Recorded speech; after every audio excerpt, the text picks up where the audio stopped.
बिस्मिल्लाहिर्रहमानिर्रहीम। स्टूडेंट्स, जो आज हम आर्टिकल डिस्कस करने जा रहे हैं, very important long question of chapter number 8 first year class. Stationary waves in a stress string, और ये पेपर में ऐसे भी आ सकता है। For stationary waves prove that Fn is equal to NF1।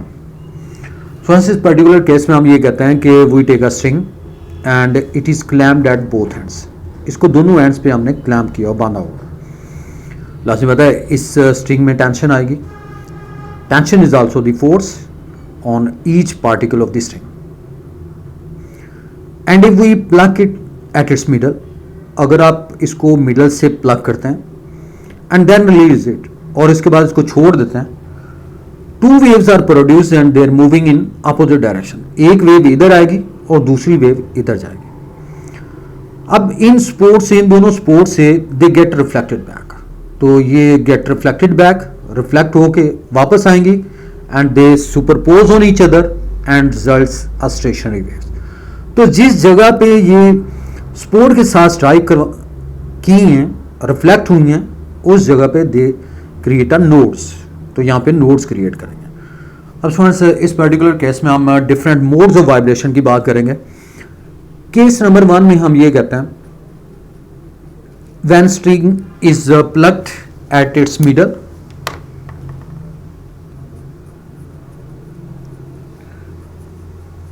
When string is plucked at its middle,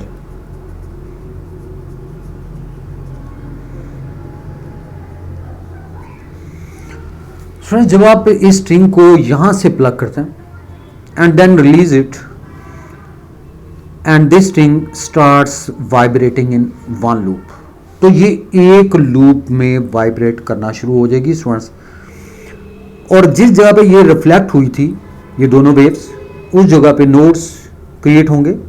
nodes क्या होते हैं students? I have already discuss the points in stationary waves where the displacement is 0। तो यहां पे भी node होगा, यहां पे भी नोड, और सेंट्रल पॉइंट पे जिस जगह पे एम्पलीट्यूड मैक्सिमम होता है इसे हम एंटी नोड कहते हैं। यानी जिस जगह पे डिस्प्लेसमेंट 0 है वो नोड कहलाता है। इस जगह पे यहाँ पे भी 0 है, और ये maximum displacement from mean position that is called anti node. तो नोड और एंटी नोड के दरमियान डिस्टेंस स्टूडेंट्स λ/4 होता है। इसी तरह यहाँ पे भी λ/4। अब यहाँ से हमारे पास रिलेशन आएगा L इज इक्वल टू 1 2, तो ये बन गया जी 2λ1/4। अब देखिए इस पर्टिकुलर केस में जो वेव्स हैं इनकी फ्रीक्वेंसी स्टूडेंट्स F1 है और इनका वेवलेंथ कितना है λ1। तो L इज इक्वल टू 2λ1/4, यानी λ/4 प्लस λ/4, इसको आप यूं लिख सकते हैं 2λ1/4, क्योंकि फर्स्ट केस है और इसमें जो पर्टिकुलर फंडामेंटल फ्रीक्वेंसी के लिए आप यूज कर रहे हैं F1 फ्रीक्वेंसी और वेवलेंथ λ1। तो L इज इक्वल टू 2λ1/4 के इक्वल। तो यहां से स्टूडेंट्स दे कैंसिल आउट, और यहां से λ1 will be equal to 2L के बराबर होगा, यानी दैट इज दी λ1। अब यहां से फ्रीक्वेंसी को, frequency is our target and we use this relation speed of the wave and v is equal to F1 λ1। तो यहां से हमारे पास F1 स्टूडेंट्स बराबर होगा v ओवर λ1 के। No inserting the value students, λ1 की वैल्यू कितनी है 2L, तो v over 2L। So F1 is equal to v over 2L के इक्वल होगी, and it is the equation number 1। इसे हम इक्वेशन नंबर 1 का नाम देते हैं, यानी F1 जो है that is equal to v over 2L के इक्वल। अब स्टूडेंट्स आपको ये भी पता होना चाहिए कि v जो है that is equal to FL over m square root के। अब ये वाली वैल्यू यहाँ पे लगा दें तो आपके पास ये स्टूडेंट डायरेक्ट रिलेशन है, v is equal to FL over m, और यहाँ से ये रिलेशन अब इक्वेशन में इंसर्ट करेंगे तो FL over m 1 over 2L FL over m square root.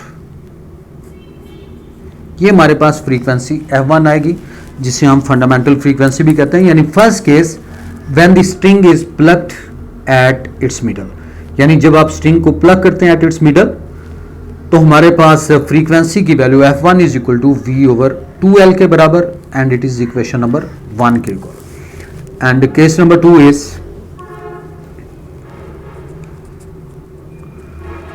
case number 2, when the string is plucked, when the string is plucked at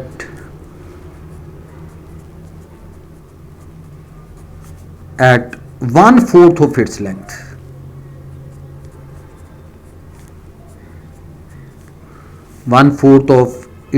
length.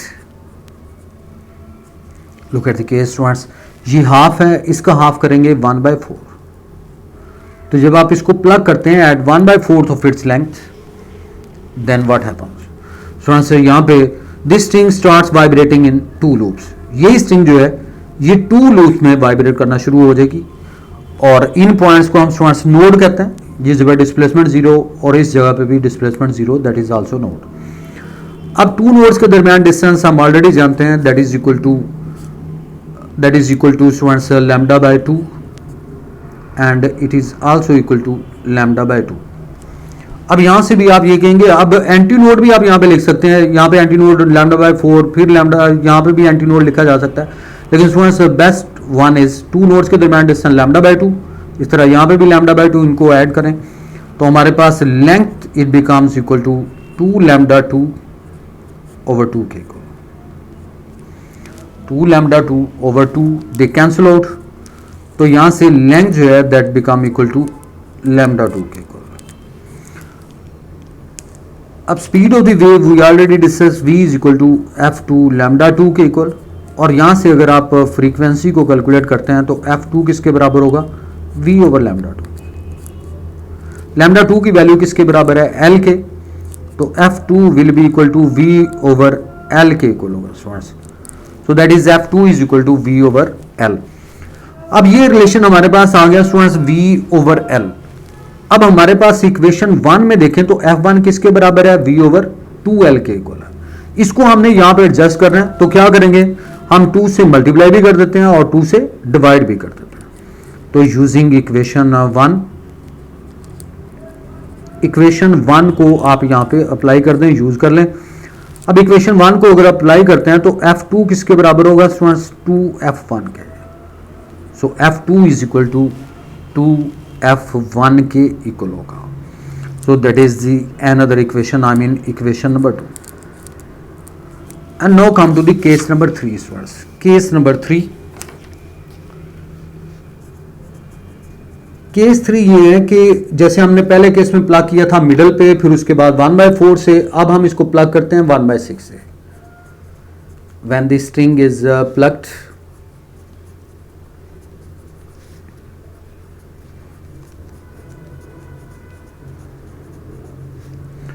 at 1/6 of its length,